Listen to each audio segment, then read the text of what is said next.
ನಮಸ್ಕಾರ ವೀಕ್ಷಕರೇ, ಶ್ರೀ ಪ್ರತ್ಯಂಗಿರ ದೇವಿ ಅಭಯಂ ವಿಶೇಷ ಕಾರ್ಯಕ್ರಮಕ್ಕೆ ಸ್ವಾಗತ. ನಾನು ಕಾವ್ಯ. ವೀಕ್ಷಕರೇ, ಪ್ರತಿಯೊಬ್ಬರ ಜೀವನದಲ್ಲೂ ಪ್ರತಿಯೊಬ್ಬರ ಮನೆಯಲ್ಲೂ ಹಣ ತುಂಬಾನೇ ಮುಖ್ಯವಾಗುತ್ತೆ. ಆದರೆ ಕೆಲವರ ಮನೆಯಲ್ಲಿ ಹಣಕಾಸಿನ ಸಮಸ್ಯೆ ತುಂಬಾನೇ ಕಾಡ್ತಾ ಇರುತ್ತೆ. ಯಾವೆಲ್ಲ ರೀಸನ್ಗೆ ಹಣಕಾಸಿನ ಸಮಸ್ಯೆ ಆಗುತ್ತೆ, ಜೊತೆಗೆ ಇದಕ್ಕೆ ಯಾವ ರೀತಿಯಾದಂತಹ ಪರಿಹಾರವನ್ನ ಮಾಡ್ಕೋಬೇಕು, ಇದೆಲ್ಲದರ ಬಗ್ಗೆ ಮಾಹಿತಿಯನ್ನ ತಿಳಿಸ್ಕೊಡಲು ನಮ್ಮ ಜೊತೆಗಿದ್ದಾರೆ ಶ್ರೀ ಶ್ರೀ ಪ್ರತ್ಯಂಗಿರ ದೇವಿ ಮಹಾಸಂಸ್ಥಾನದ ಸಂಸ್ಥಾಪಕರು, ಶ್ರೀ ಚಕ್ರ ಉಪಾಸಕರು ಹಾಗೂ ಧರ್ಮದರ್ಶಿಗಳು ಆಗಿರುವಂತಹ ಬ್ರಹ್ಮಶ್ರೀ ಡಾಕ್ಟರ್ ಶ್ರೀ ಸುಪ್ರೀತ್ ಗುರೂಜಿ ಅವರು. ಬನ್ನಿ ಅವರನ್ನ ಕಾರ್ಯಕ್ರಮಕ್ಕೆ ಸ್ವಾಗತಿಸೋಣ. ಗುರುಗಳೇ ನಮಸ್ತೆ, ಕಾರ್ಯಕ್ರಮಕ್ಕೆ ಸ್ವಾಗತ. ನಮಸ್ತೆ. ಎಸ್ ಗುರುಗಳೇ, ದುಡ್ಡೇ ದೊಡ್ಡಪ್ಪ ವಿದ್ಯೆ ಅದರಪ್ಪ ಅನ್ನುವಂತಹ ಗಾದೆ ಮಾತೆ ಇದೆ. ಯಾಕಂದ್ರೆ ದುಡ್ಡು ಪ್ರತಿಯೊಬ್ಬರ ಜೀವನದಲ್ಲಿ ಅಷ್ಟು ಮುಖ್ಯವಾಗುತ್ತೆ. ಆದ್ರೆ ಕೆಲವರ ಮನೆಯಲ್ಲಿ ಕೆಲವರ ಜೀವನದಲ್ಲಿ ಹಣಕಾಸಿನ ಸಮಸ್ಯೆ ತುಂಬಾನೇ ಕಾಡ್ತಾ ಇರುತ್ತೆ. ಯಾಕೆ ಅಂತ? ಜಯ ಪ್ರತ್ಯಂಗಿರಾದೇವಿ ಎಂಬ ಸಮಸ್ತ ವೀಕ್ಷಕ ಬಾಂಧವರಿಗೆ ಮಹಾಪ್ರತ್ಯಂಗಿರಾದೇವಿ ಸನ್ನಿಧಾನಕ್ಕೆ ಸ್ವಾಗತ, ಸುಸ್ವಾಗತ.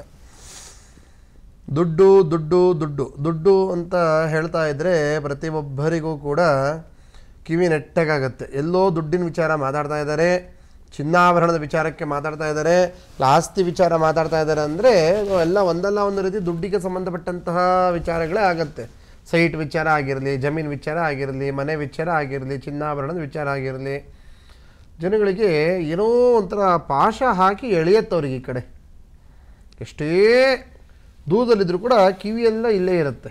ಆ ಥರ ವಿಚಾರ ಯಾಕೆ ಅನ್ನೋ ಪ್ರಶ್ನೆಗೆ ಎಲ್ಲರಿಗೂ ಕೂಡ ಹಂಬಲ, ಆಸೆ, ಕೆಲವೊಬ್ಬರಿಗೆ ದುರಾಸೆ, ಕೆಲವೊಬ್ಬರಿಗೆ ಅತಿ ಆಸೆ, ಕೆಲವೊಬ್ಬರಿಗೆ ನಮಗೇನು ಅತಿ ಆಸೆ ಇಲ್ಲ ಗುರೂಜಿ, ನಮ್ಮ ಮಕ್ಕಳು, ನಮ್ಮ ಜೀವನ, ಏನೋ ಅವ್ರಿಗೊಂದು ಸ್ಕೂಲ್ ಫೀಸ್ ಕಟ್ಟಿ, ಒಂದು ಒಳ್ಳೆಯ ಊಟ ತಿಂಡಿ ಕೊಟ್ಟು, ಒಂದು ಮನೆ ಬಾಡಿಗೆ ಕಟ್ಟಿ ಜೀವನ ನಡೆಸ್ಕೊಂಡು ಹೋದರೆ ಸಾಕು ಗುರೂಜಿ ಅಂತ ಹೇಳೋರು ಒಂದಿಷ್ಟು ಜನ. ಹಿಂಗೆ ಅವ್ರ ಮಕ್ಕಳು ಕೂತ್ಕೊಂಡು ತಿಂದ್ರೂ ಕರಗನೆ ಏನಷ್ಟು ಆಸ್ತಿ ಮಾಡಬೇಕು ಮಾಡಬೇಕು ಮಾಡಬೇಕು ಅಂತ ಹೇಳಿ ಹೇಳಿ ಹೇಳಿ ದುರಾಸೆಗೆ ಬಿದ್ದು ಒಂದಿಷ್ಟು ಹಣ ದೋಚೋ ಅಂಥವ್ರು ಒಂದಿಷ್ಟು ಜನ. ಅಂದರೆ ಎಲ್ಲ ಥರದ ಜನಗಳು ಇದ್ದಾರೆ. ಆನೆ ಬರ ಆನೆಗೆ, ಇರುವೆ ಬರ ಇರುವೆಗೆ ಅನ್ನೋ ರೀತಿ ಜೀವನ ಜಗತ್ತಲ್ಲಿ ಹಳ್ಳ ಇದ್ದ ಕಡೆನೇ ಹೋಗಿ ನೀರು ಸೇರತ್ತೆ, ಎಲ್ಲ ನೀರು ಹೋಗಿ ಸಮುದ್ರವೇ ಸೇರತ್ತೆ ಅಂತ. ಹಾಗೆ ದುಡ್ಡಿರೋರ ಹತ್ರನೇ ದುಡ್ಡು ಹೋಗುತ್ತಲ್ಲ ಗುರೂಜಿ, ಯಾಕೆ ಬಡವ್ರ ಹತ್ರ ಯಾಕೆ ದುಡ್ಡು ಬರಲ್ಲ? ಎಷ್ಟು ಕೋಟ್ಯಾಧೀಶ್ವರ ಅವನು ಮತ್ತೆ ಅವನೇ ದುಡ್ಡು ಮಾಡ್ತಾನೆ, ಮತ್ತೆ ಅವನ ಹತ್ರ ದುಡ್ಡು ಹೋಗುತ್ತೆ, ಅವನೇ ಬಿಸ್ನೆಸ್ ಮಾಡ್ತಾನೆ, ಅವನೇ ಎಲ್ಲ ಮಾಡ್ತಾನೆ. ಹೇಗೆ ನಾವು ಇದುವರೆ ತನಕ ಒಂದು ಸಣ್ಣ ಮನೆ ಕಟ್ಟೋಕ್ಕಾಗಿಲ್ಲ, ಸಣ್ಣ ಒಂದು ಸಾಲ ತೀರ್ಸೋಕ್ಕಾಗಿಲ್ಲ, ಸಣ್ಣದಾಗಿ ಒಂದು ಬೈಕ್ ತೊಗೊಳಕ್ಕಾಗ್ತಿಲ್ಲ, ಸಣ್ಣದೊಂದು ಕಾರ್ ತೊಗೊಳಕ್ಕಾಗ್ತಿಲ್ಲ, ಸಣ್ಣದಾಗಿರೋಂಥ ಒಂದು ಏನೋ ಒಂದು ಜೀವನ ನಡೆಸೋದೇ ನಮಗೆ ಕಷ್ಟ ಅನ್ಬೇಕಾದ್ರೆ ನೀನು ಗುರುಜಿ ಎಲ್ಲ ಅವ್ರ ಹತ್ರನೇ ಹೋಗುತ್ತಲ್ಲ ಹೆಂಗೆ ಅಂತ ಪ್ರಶ್ನೆ. ಹಳ್ಳ ಇದ್ದ ಕಡೆನೇ ನೀರು ಹರಿಯುತ್ತೆ ಅಂತ. ಹೀಗೆ ಹಣಕಾಸಿನ ತಾಪತ್ರಯ ಎಲ್ಲರ ಬಾಯಲ್ಲಿ, ಎಲ್ಲರ ಮನೆಯಲ್ಲಿ, ಎಲ್ಲ ಕಡೆಯಲ್ಲೂ ದೇಶಗಳಿಗೆ ಹಣಕಾಸಿನ ತಾಪತ್ರಯ ಇದೆ. ಇಡೀ ದೇಶದ ಮೇಲೆ ಸಾಲ ಇದೆ, ಪ್ರತಿಯೊಬ್ಬರ ಮೇಲೂ ಸಾಲ, ಪ್ರತಿಯೊಬ್ಬರ ಜೀವನದ ಮೇಲೆ ಸಾಲ. ಇಟ್ಕೊಂಡಿರೋಂಥ ವಸ್ತುಗಳು, ಬೈಕು, ಕಾರು, ಮನೇಲಿರುವಂಥ ವಸ್ತುಗಳು, ಮೊಬೈಲಿಂದ ಹಿಡಿದು ಪ್ರತಿಯೊಂದು ಕೂಡ ಸಾಲದಲ್ಲಿ ಇ ಎಮ್ ಐ ಅಂತೇಳಿ ಕಟ್ಟಿ ಸಾಲದಲ್ಲಿ ಮುಳುಗಿಸ್ತಾ ಇದ್ದಾರೆ. ಜನ ಏನು ಮಾಡ್ತಾರೆ, ಏನು ಬೇಕೋ ತಗೋ, ಇ ಎಮ್ ಐ ಕಟ್ಟಿದ್ರೆ ಆಯಿತು, ತಗೋ ಇ ಎಮ್ ಐ ಕೊಟ್ಟಿದ್ರೆ, ಕಾರ್ಡ್ ಇದೆ, ಅದಿದೆ ಅಂತ ತೊಗೊಂಡ್ಬಿಟ್ಟು ಒಂದಿಷ್ಟು ಏನು ಮಾಡ್ತಾರೆ, ನಿಯಂತ್ರಣ ಮಾಡೋದಿಲ್ಲ, ಅತಿ ಹೆಚ್ಚಾಗಿ ವ್ಯಯ ಮಾಡಿಬಿಟ್ಟು ಕೊನೆಯದಾಗಿ ಕಮಿಟ್ಮೆಂಟ್ ಜಾಸ್ತಿ ಆಗಿಬಿಟ್ಟಿದೆ, ಖರ್ಚು ಜಾಸ್ತಿ ಆಗಿಬಿಟ್ಟಿದೆ, ಬರೋ ದುಡ್ಡು ಸಾಲಲ್ಲ ಅಂತಾರೆ. ಅಂದರೆ ಇವನು ದುಡ್ಡಿಗೆ ಅನುಸಾರವಾಗಿ ಜೀವನ ನಡೆಸಲ್ಲ, ಇವನಿಗೆ ಕಂಡದ್ದೆಲ್ಲ ಬೇಕು, ಕಂಡದ್ದೆಲ್ಲ ತೊಗೊಂಡ್ಬಿಟ್ಟು ಕೊನೆಗೆ ಏನು ಮಾಡ್ತಾರೆ, ನಮಗೆ ಏಳಿಗೆ ಆಗ್ತಾ ಇಲ್ಲ ಅಂತ ಹೇಳೋರು ಒಂದಿಷ್ಟು ಜನ.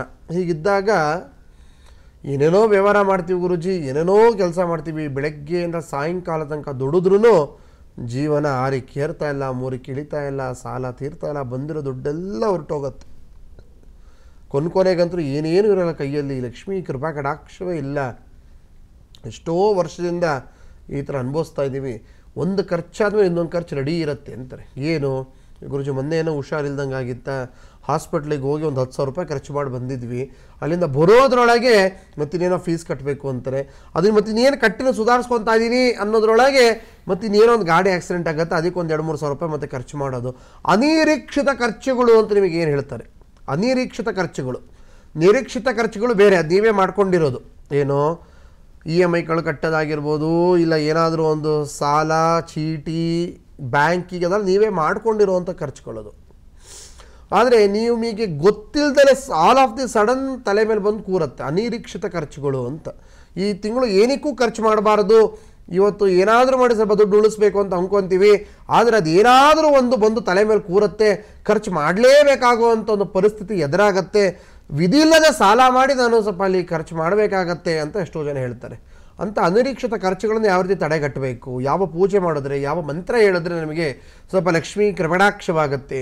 ಹಾಗಾದರೆ ಪೂಜೆ ಮಾಡಿದ ತಕ್ಷಣ ಅವನು ನಾಳೆ ಬೆಳಿಗ್ಗೆ ಕೋಟ್ಯಾಧೀಶ್ವರ ಆಗ್ಬಿಡ್ತಾನ ಅನ್ನೋ ಪ್ರಶ್ನೆಗೆ ಉತ್ತರ ಅದಲ್ಲ. ಈಗ ಸಾಲ ಅಂತ ತಿರುಪತಿ ತಿಮ್ಮಪ್ಪನಿಗೆ ಏನೂ ತೀರಿಲ್ಲ ಅನ್ನೋದು ಮಾತಿದೆ. ಹೀಗಿದ್ದಾಗ ಅನಿರೀಕ್ಷಿತ ಖರ್ಚುಗಳು ತಗ್ಗತ್ತೆ. 1000 ರೂಪಾಯಿ ಖರ್ಚಾಗೋ ಜಾಗದಲ್ಲಿ ಒಂದು 100 ರೂಪಾಯಿ ಖರ್ಚಾಗುತ್ತೆ. ಅದು ನಿಮ್ಮ ಕೈಯಲ್ಲಿ ಒಂಚೂರು ಉಳಿಯತ್ತೆ. ನಿಮ್ಮ ಕೈಯಲ್ಲಿ ಉಳಿದಾಗ ಏನಾಗುತ್ತೆ, ಸ್ವಲ್ಪ ಸೇವಿಂಗ್ಸ್, ಹೋದ ತಿಂಗಳಿಗಿಂತ ಈ ತಿಂಗಳು ಚೂರು ಪರವಾಗಿಲ್ಲ, ಏನೋ ಒಂಚೂರು ಅನುಕೂಲ, ಏನೋ ಒಂಚೂರು ನೆಮ್ಮದಿಯಿಂದ ಇದ್ದೀವಿ, ಮನಸ್ಸಿಗೆ ಒಂಚೂರು ಶಾಂತಿ ಇದೆ ಅಂತ. ಕೈಯಲ್ಲಿ ದುಡ್ಡಿದ್ರೆ ಮನಃಶಾಂತಿ ಇರುತ್ತೆ, ದುಡ್ಡಿಲ್ಲ ಅಂದರೆ ಒಂಥರ ಗಲಿಬಿಲಿ ಆಗಿ ಹೋಗಿರ್ತಾರೆ. ಮನುಷ್ಯ ಜೀವನನೇ ಆ ರೀತಿ. ಹಾಗಿದ್ದಾಗ ಅವರಲ್ಲಿ ಭಯ, ಆತಂಕ, ದುಗುಡ ಎಲ್ಲ, ಕೈಯಲ್ಲಿ ದುಡ್ಡಿಲ್ಲ ಅಂದ ತಕ್ಷಣ ನಾನು ಹೀಗೆ ಮುಳುಗೋಗ್ಬಿಡ್ತೀನೇನೋ, ನನಗೇನೋ ಆಗೋಗ್ಬಿಡತ್ತೇನೋ ಅಂತ ಕೋಪ, ಸಿಟ್ಟು, ಆವೇಶ, ಕಂಡ್ರ ಮೇಲೆ ರೇಗೋದು, ಮನೇಲಿ ಜಗಳ ಮಾಡೋದು, ಇದೆಲ್ಲ ನಡೀತಾ ಇರುತ್ತೆ. ಇದು ಮಧ್ಯಮ ವರ್ಗದ ಕುಟುಂಬ, ಬಡವರ್ಗದ ಕುಟುಂಬ, ಇವರಿಗೆಲ್ಲ ಗೊತ್ತಿರುವಂಥ ವಿಚಾರ ಇದು. ಹೀಗಿದ್ದಾಗ ನಾವು ಮನೆಯಲ್ಲಿ ಹೇಗೆ ಲಕ್ಷ್ಮೀ ಕೃಪಕಟಾಕ್ಷವನ್ನು ಪಡೆಯೋದು, ಒಂದು ಸ್ವಲ್ಪ ನಮ್ಮ ಮನೆಯಲ್ಲಿ ಲಕ್ಷ್ಮಿ ಅನುಗ್ರಹವಾಗಬೇಕು ಅನ್ನೋಂಥವರು ಒಂದು ಸಣ್ಣದಾಗಿ ಒಂದು ಪೂಜಾ ವಿಧಾನವನ್ನು ತಿಳಿಸ್ಕೊಡ್ತೀನಿ. ಕರೆಕ್ಟಾಗಿ ಇದನ್ನು ಕೇಳಿ ನೀವು ಪ್ರತಿ ವಾರದಲ್ಲಿ ಒಂದು ದಿನ ಶುಕ್ರವಾರ ಅದನ್ನು ಪಾಲಿಸ್ತಾ ಬಂದರೆ ಎಷ್ಟೋ ನಿಮಗೆ ಆರ್ಥಿಕ ಪರಿಸ್ಥಿತಿ ಸುಧಾರಣೆ ಆಗತ್ತೆ. ಸುಧಾರಣೆ ಮೀನ್ಸ್ ಏನು, ಒಂದು ಸ್ವಲ್ಪ ಬೆಟರ್, ಹೋದ ತಿಂಗಳಿಗಿಂತ ಈಗ ಒಂಚೂರು ಚೆನ್ನಾಗಿದ್ದೀವಿ, ಪರವಾಗಿಲ್ಲ ಅನ್ನೋ ಒಂದು ಮನಸ್ಸಿಗೆ ಶಾಂತಿ ಬರುವಂತಹ ಒಂದು ಕಾರ್ಯ ನಿಮಗಾಗತ್ತೆ. ಏನು ಮಾಡಬೇಕಪ್ಪ, ಪೂಜೆಗೆ ಏನು ವಸ್ತುಗಳು ಬೇಕು ಅನ್ನೋ ಪ್ರಶ್ನೆಗೆ ಸಣ್ಣದಾಗಿರೋಂಥ ಒಂದು ಬಟ್ಟಲು ತಗೊಳ್ಳಿ. ಏನು ಬಟ್ಟಲು? ಪಂಚಲೋಹದ ಬಟ್ಟಲು, ಇಲ್ಲ ತಾಮ್ರದ ಬಟ್ಟಲು, ಹಿತ್ತಾಳೆಯದ ಒಂದು ಬಟ್ಟಲು, ಈ ಥರ ಒಂದು ಬೌಲ್. ಆ ಬೌಲಲ್ಲಿ 32 ಕಾಯಿನ್. ಏನು ಕಾಯಿನು? 1 ರೂಪಾಯಿ ಕಾಯಿನ್ ಆದರೂ ಸರಿ, 2 ರೂಪಾಯಿ ಕಾಯಿನ್ ಆದರೂ ಸರಿ, 5 ರೂಪಾಯಿ ಕಾಯಿನ್ ಆದರೂ ಸರಿ, ಆ ಥರ 32 ಕಾಯಿನ್ ತಗೊಬೇಕು. ಒಂದು ಸಣ್ಣದಾಗಿರೋವಂಥ ಒಂದು 50 ಗ್ರಾಮ್, 100 ಗ್ರಾಮ್ ಅಷ್ಟು ಪಾದರಸ ಮೀನ್ಸ್ ಏನು, ಮರ್ಕ್ಯೂರಿ, ಕರೆಕ್ಟಾಗಿ ಬಾಟ್ಲಲ್ಲಿ ಹಾಕಿ ಲಾಕ್ ಮಾಡಿಸ್ಬೇಕು. ಮತ್ತು ಅದು ಆಚೆ ಬರದಿರೋ ರೀತಿ ಕ್ಲೀನಾಗಿ ಮರ್ಕ್ಯೂರಿಯನ್ನು ಬಾಟಲಲ್ಲಿ ಹಾಕಿ ಲಾಕ್ ಮಾಡಿಸ್ಬೇಕು, ಆಚೆ ಬರದಿರೋ ರೀತಿ.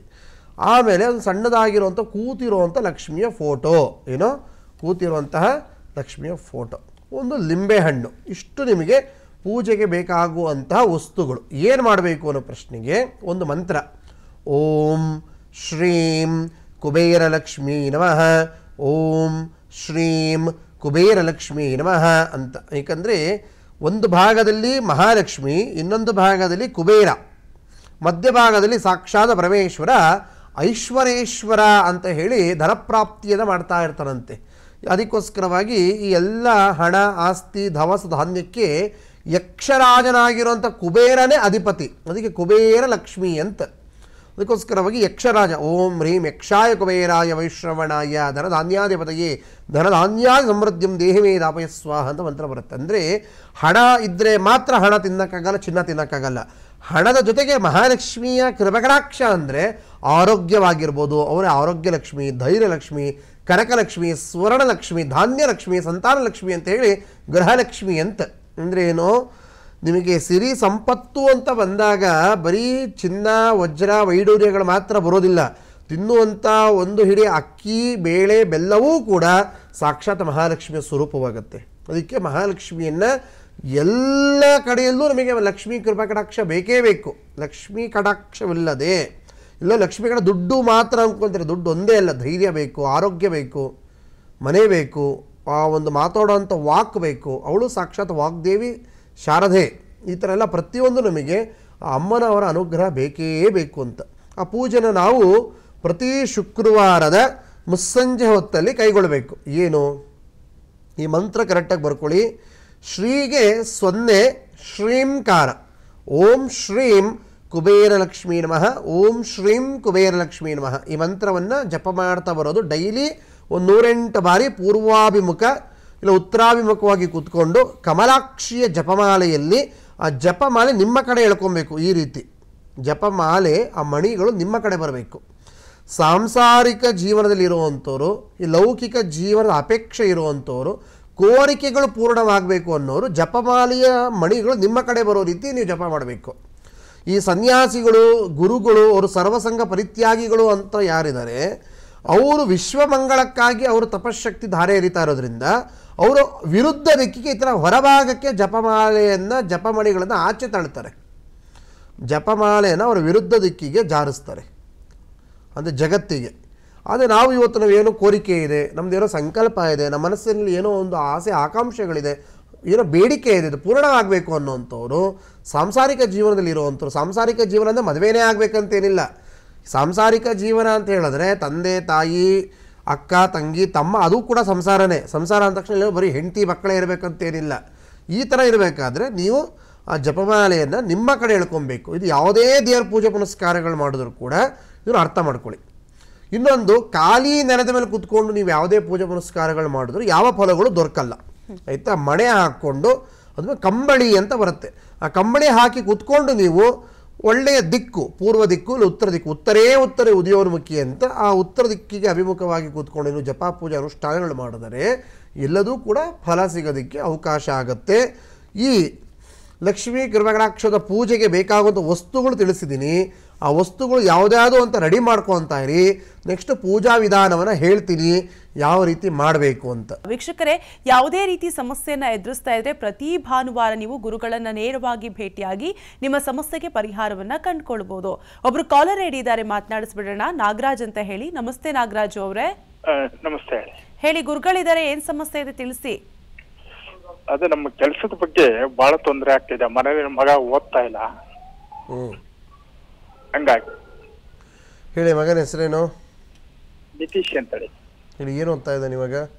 ಅವನು ಇಂಜಿನಿಯರಿಂಗ್ ಮಾಡ್ತಾ ಇದ್ದಾನೆ, 2ನೇ ಇದು.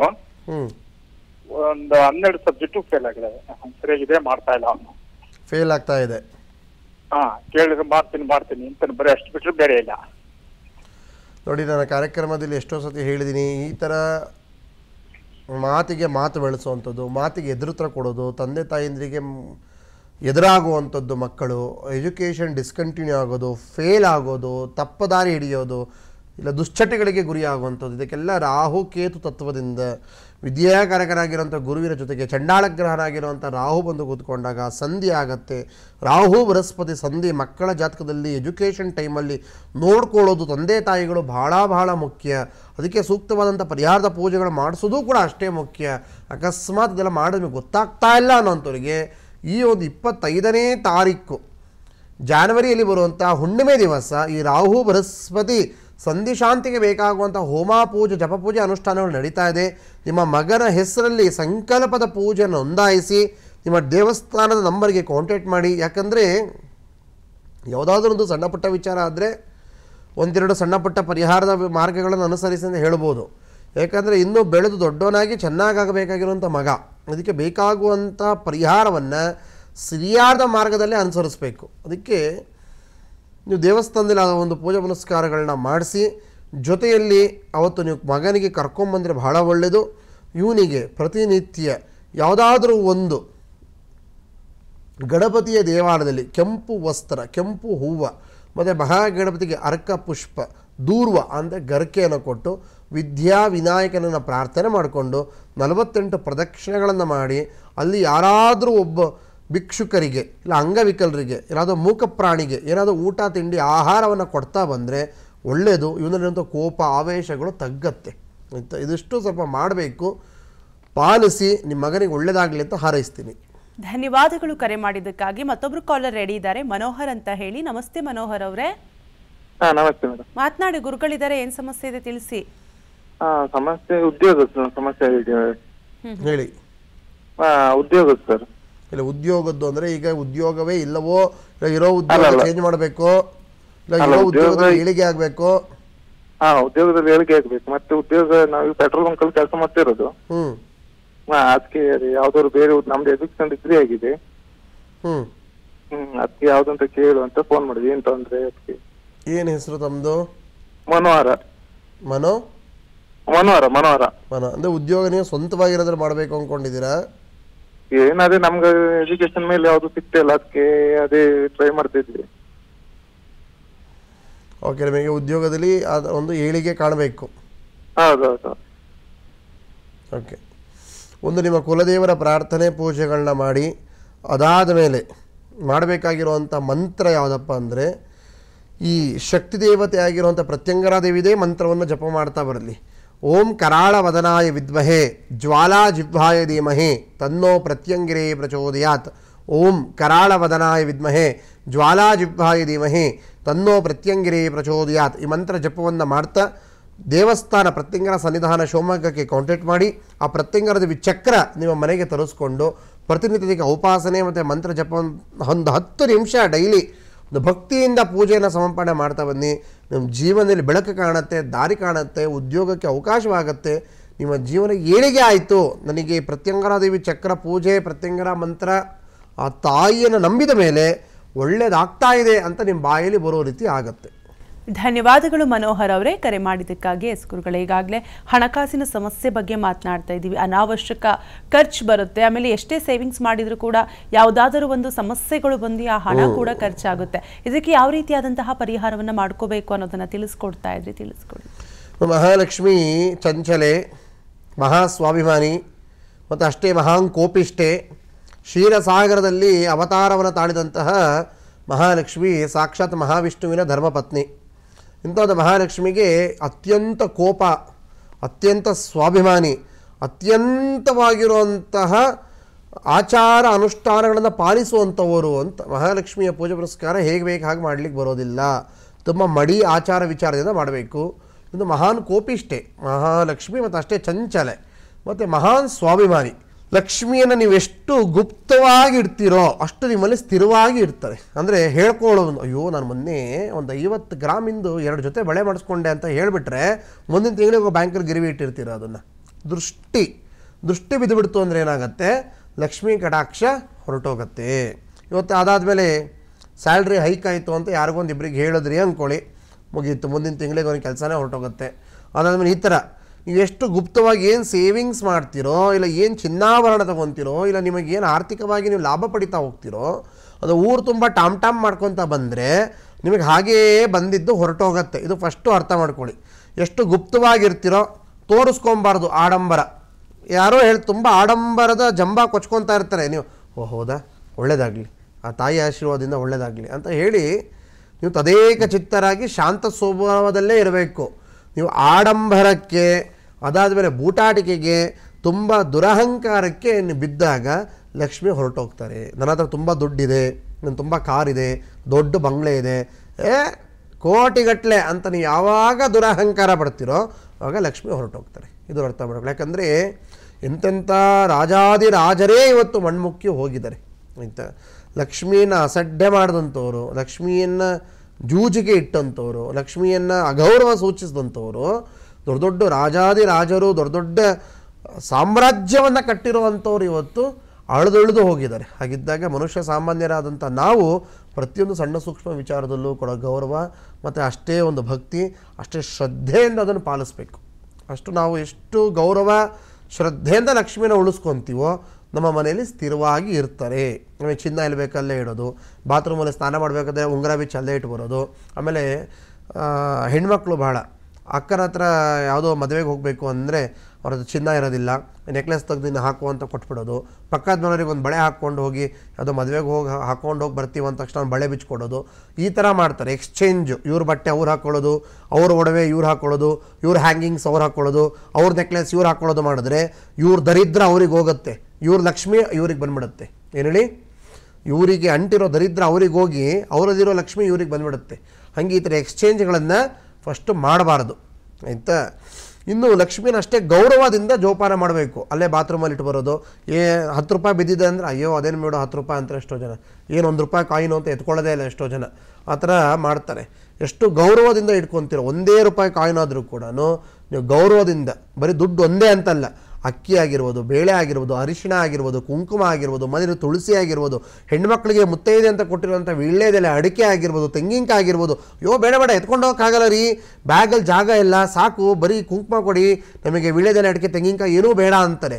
ಆ ಥರ ಯಾರ್ದಾದ್ರೂ ಮನೆಗೆ ಹೋದಾಗ ನಿಮಗೆ ವೀಳ್ಯದೆಲೆ, ಅಡಿಕೆ, ತೆಂಗಿನಕಾಯಿನ ಕೊಟ್ಟಿದ್ದಾರೆ, ಅದನ್ನು ಬೇಡ ಅಂತ ನೀವು ಹೇಳಿ ಬಂದರೆ ಅವ್ರ ಮನೆಗೂ ಒಳ್ಳೆಯದಲ್ಲ, ನಿಮ್ಮ ಮನೆಗೂ ಒಳ್ಳೆಯದಲ್ಲ. ಅದು ಲಕ್ಷ್ಮಿಯ ಸಾಕ್ಷಾತ್ ಸ್ವರೂಪ. ಅದನ್ನು ಅಷ್ಟೇ ಗೌರವದಿಂದ ನೀವು ಸ್ವೀಕಾರ ಮಾಡ್ಕೊಂಡು ನಿಮ್ಮ ಮನೆಗೆ ಕರ್ಕೊಂಬರಬೇಕು ಮಹಾಲಕ್ಷ್ಮಿಯನ್ನು. ಈ ಒಂದು ತಾಮ್ರದ ಅಂದರೆ ಇದು ಅರ್ಥ ಏನಂದರೆ, ಇದೆಲ್ಲ ಎಷ್ಟೋ ಜನರು ಮಾಡ್ತಾರೆ. ಆ ಲಕ್ಷ್ಮಿಯನ್ನು ನಿಮ್ಮ ಮನೆಗೆ ಕರ್ಕೊಂಬರೋದು ಅಂತ ಅದು ಅರ್ಥ. ನೀವು ಲಕ್ಷ್ಮಿ ದುಡ್ಡು ಒಂದೇ ಅಂತಾರೆ. ವೀಳ್ಯದಲ್ಲೇ ಮಹಾಲಕ್ಷ್ಮಿ ಸ್ವರೂಪ. ಅರಿಶಿನ ಕುಂಕುಮ ಆಗಿರ್ಬೋದು, ತೆಂಗಿನಕಾಯಿ ಆಗಿರ್ಬೋದು, ಬಾಳೆಹಣ್ಣಾಗಿರ್ಬೋದು, ಅಡಿಕೆ ಆಗಿರ್ಬೋದು, ಅಕ್ಕಿ ಬೇಳೆ ಬೆಲ್ಲ ಆಗಿರ್ಬೋದು, ಸೀರೆಗಳಾಗಿರ್ಬೋದು, ಮನೆಯಲ್ಲಿರುವಂತಹ ಪ್ರತಿಯೊಂದು ಸಣ್ಣ ಸೂಕ್ಷ್ಮ ವಿಚಾರದಲ್ಲೂ ಕೂಡ ಆ ಮಹಾಲಕ್ಷ್ಮಿಯ ಸಾನ್ನಿಧ್ಯ ಇದೆ. ಅದು ನೀವು ಎಷ್ಟು ಗೌರವದಿಂದ ಮನೆಗೆ ಕರ್ಕೊಂಬರ್ತೀರ ಅಷ್ಟು ನಿಮಗೆ ಏಳಿಗೆ ಕಾಣುತ್ತೆ. ಈ ಬಟ್ಲಲ್ಲಿ ಈ ಲಿಂಬೆಹಣ್ಣು, ಪಾದರಸದ ಬಾಟಲ್ಲು, ಜೊತೆಗೆ ಕೂತಿರೋದು ಲಕ್ಷ್ಮೀ ಫೋಟೋ, ಪೂರ್ವಾಭಿಮುಖ ಇಲ್ಲ ಉತ್ತರಾಭಿಮುಖ ನಿಮ್ಮ ಕ್ಯಾಶ್ ಬಾಕ್ಸ್ ಅಂತ ಎಲ್ಲಿದೆ ಅದ್ರ ಒಳಗೆ ಇಡಬೇಕು. ಆ ಪಾದರಸ ಬಾಟ್ಲನ್ನು ಕರೆಕ್ಟಾಗಿ ಲಾಕ್ ಮಾಡಿ. ಮತ್ತು ಚಿನ್ನ ಇಟ್ಟಿರ್ತೀರ, ಅದಕ್ಕೆ ತಗಲಿಬಿಡ್ತು ಅಂದರೆ ಎಲ್ಲ ಕಬಣ ಆಗಿಬಿಡುತ್ತೆ. ಆಮೇಲೆ ಅಯ್ಯಯ್ಯೋ ಅಂತ ಹೇಳಿದ್ರೆ ನಾನು ಜವಾಬ್ದಾರಿ ಅಲ್ಲ. ಅದಕ್ಕೆ ನೀವು 3 ಸತಿ ಹೇಳ್ತೀನಿ, ಕರೆಕ್ಟಾಗಿ ಅದನ್ನು ಲಾಕ್ ಮಾಡೋದು ಬಹಳ ಮುಖ್ಯ. ಅದಕ್ಕೆ ಈ ಮಂತ್ರದಿಂದ ಕನಕಾಂಬರ ಹೂವು, ಓಂ ಕುಬೇರಲಕ್ಷ್ಮೀ ನಮಃ, ಓಂ ಶ್ರೀಂ ಕುಬೇರಲಕ್ಷ್ಮೀ ನಮಃ, ಓಂ ಶ್ರೀಂ ಕುಬೇರಲಕ್ಷ್ಮೀ ನಮಃ, ಓಂ ಶ್ರೀಂ ಕುಬೇರಲಕ್ಷ್ಮೀ ನಮಃ, ಈ ರೀತಿ 32 ಸತಿ ಮಂತ್ರ ಹೇಳಿ 32 ಕನಕಾಂಬರ ಹೂವು ಹಾಕಿ ಒಂದು ಪೂಜೆ ಮಾಡಿ, ಒಂದು ಯಥಾಶಕ್ತಿ ಧೂಪ ದೀಪ ನೈವೇದ್ಯ, ಒಂದು ಊದಿನ ಕಡ್ಡಿ, ಒಂದು ಕರ್ಪೂರ, ಏನಾದ್ರು ಯಥಾಶಕ್ತಿ ನೈವೇದ್ಯವನ್ನು ಮಾಡಿಬಿಟ್ಟು ಆ ಬಟ್ಲನ್ನು ಹಾಗೆ ತೊಗೊಂಡೋಗಿ ನೀವು ಎಲ್ಲಿ ಕ್ಯಾಶ್ ಬಾಕ್ಸ್ ಇಡ್ತೀರೋ, ಬೀರು ಅಂತಿರೋ, ಲಾಕರ್ ಅಂತಿರೋ ಅಲ್ಲಿ ಇಟ್ಬಿಡಬೇಕು. ಲಕ್ಷ್ಮೀ ಫೋಟೋ ಉತ್ತರ ದಿಕ್ಕಿಗೆ ನೋಡ್ತಾ ಇರಬೇಕು. ಈ ರೀತಿ ನೀವು ಅಲ್ಲಿ ಇಟ್ಟಾಗ ಪಾದರಸ ಧನಾಕರ್ಷಣೆ, ಏನು ಪಾದರಸ ಧನಾಕರ್ಷಣೆ ಆಗುವಂಥದ್ದು, ಮಹಾಲಕ್ಷ್ಮಿಯ ಸಾನ್ನಿಧ್ಯ, ಮತ್ತು ಲಿಂಬೆಹಣ್ಣಲ್ಲಿ ಶುಕ್ರ ಮತ್ತು ಆದಿತ್ಯ ಮತ್ತು ವಿಶೇಷವಾಗಿರುವಂಥ ಮಂತ್ರಶಕ್ತಿ ಹಿಡಿದಿಡುವಂಥ ಶಕ್ತಿ ಲಿಂಬೆಹಣ್ಣಿಗಿದೆ. ಇದನ್ನು ನೀವು ಪ್ರತಿ ಶುಕ್ರವಾರ ಮುಸ್ಸಂಜೆ ಹೊತ್ತಲ್ಲಿ ಒಂದು 10 ನಿಮಿಷ ಕರೆಕ್ಟಾಗಿ ಪಾಲಿಸಿದ್ರೆ ನಿಮಗೆ ಎಷ್ಟೋ ಆರ್ಥಿಕ ಪರಿಸ್ಥಿತಿ ಸುಧಾರಣೆ ಆಗುತ್ತೆ. ಮುಂದಿನ ವಾರ ಏನು ಪೂಜೆ ಮಾಡಬೇಕಾದ್ರೆ ಮತ್ತೆ ಹೊಸ ಲಿಂಬೆಹಣ್ಣು ಹಾಕಿ ಹಳೆ ಲಿಂಬೆಹಣ್ಣು ತೆಗಿಯೋದು, ಹಳೆ ಹೂವು ತೆಗಿಯೋದು, ಮತ್ತು ಈ ಮಂತ್ರ ಹೇಳ್ಕೊಳ್ಳೋದು, 32 ಸತಿ ಅರ್ಚನೆ. ಕನಕಾಂಬರ ಹೂವು ಆದರೆ ಬಹಳ ಶ್ರೇಷ್ಠ. ಮಹಾಲಕ್ಷ್ಮಿಗೆ ಕನಕಾಂಬರ ಹೂವು ಮತ್ತು ಕಮಲದ ಹೂವು ಬಹಳ ಶ್ರೇಷ್ಠ.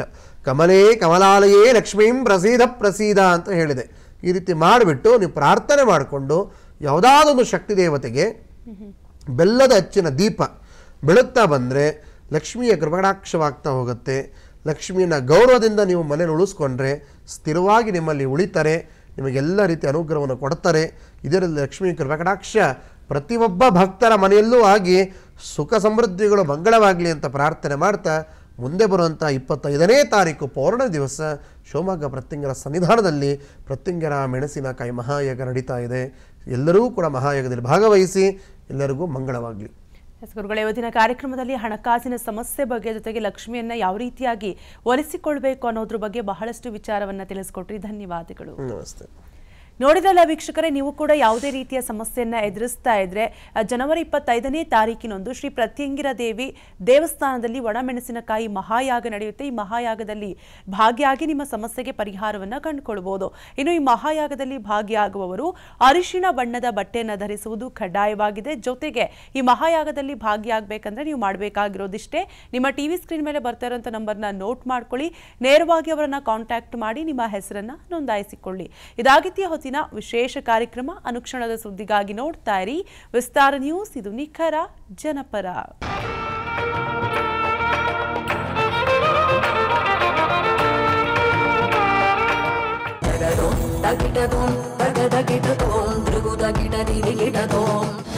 ಅನುಕ್ಷಣದ ಸುದ್ದಿಗಳಿಗಾಗಿ ವಿಸ್ತಾರ ನ್ಯೂಸ್ ಯೂಟ್ಯೂಬ್ ಚಾನೆಲ್ ಸಬ್ಸ್ಕ್ರೈಬ್ ಮಾಡಿ. ಹೊಸ ಸುದ್ದಿಗಳ ನೋಟಿಫಿಕೇಶನ್ಗಾಗಿ ಬೆಲ್ ಐಕಾನ್ ಕ್ಲಿಕ್ ಮಾಡಿ. ಲೇಟೆಸ್ಟ್ ಅಪ್ಡೇಟ್ಸ್ಗಾಗಿ www.vistaranews.com ವೆಬ್ಸೈಟ್ಗೆ ವಿಸಿಟ್ ಮಾಡಿ. ಅಂಗೈಯಲ್ಲೇ ಜಗತ್ತಿನ ಸುದ್ದಿ ತಿಳಿಯಲು ವಿಸ್ತಾರ ನ್ಯೂಸ್ ಕನ್ನಡ ಆಪ್ ಡೌನ್ಲೋಡ್ ಮಾಡಿ.